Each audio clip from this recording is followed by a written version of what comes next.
नमस्ते दोस्तों, स्वागत है आप सभी का हमारे चैनल फ्यूचर लाइफ पर। आज हम बात करेंगे एक गंभीर विषय पर। 2050 में ग्लोबल वार्मिंग का हमारी दुनिया पर क्या असर होगा। यह चर्चा बेहद महत्वपूर्ण है क्योंकि इसका प्रभाव न केवल हमारे पर्यावरण बल्कि हमारी जीवन शैली, अर्थव्यवस्था और समाज पर भी पड़ेगा। आइए इसे विस्तार से समझते हैं। 2050 तक ग्लोबल वार्मिंग का परिदृश्य। विशेषज्ञों के अनुसार यदि हमने अभी से कार्बन उत्सर्जन को कम करने के उपाय नहीं किए तो 2050 तक हमारी पृथ्वी की स्थिति बेहद चिंताजनक हो सकती है। औसत वैश्विक तापमान में वृद्धि, औसत तापमान में 2 से 3 डिग्री सेल्सियस की वृद्धि होने का अनुमान है। समुद्र स्तर में वृद्धि, समुद्र स्तर में 1 मीटर तक की वृद्धि हो सकती है, जिससे तटीय क्षेत्रों में बाढ़ का खतरा बढ़ेगा।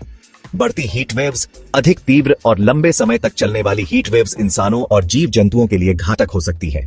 पर्यावरण पर प्रभाव। जैव विविधता का नुकसान। ग्लोबल वार्मिंग के कारण कई प्रजातियों के अस्तित्व पर खतरा मंडरा रहा है। वन्य जीव अपने प्राकृतिक आवासों को खो देंगे। प्रवासी पक्षियों के प्रवास पैटर्न में बदलाव आएगा। जंगलों पर प्रभाव। जंगलों में आग लगने की घटनाएं बढ़ेंगी।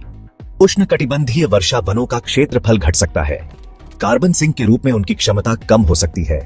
जल स्रोतों पर प्रभाव। ग्लेशियरों का पिघलना जारी रहेगा, जिससे नदियों का जल प्रवाह प्रभावित होगा। पानी की कमी और सूखा आम समस्याएं बन जाएंगी। मानव जीवन पर प्रभाव। स्वास्थ्य पर असर। ग्लोबल वार्मिंग के कारण नई बीमारियां और महामारी फैलने का खतरा बढ़ जाएगा। मलेरिया और डेंगू जैसी बीमारियां अधिक सामान्य हो जाएंगी। हीट स्ट्रोक और डिहाइड्रेशन की घटनाएं बढ़ेंगी।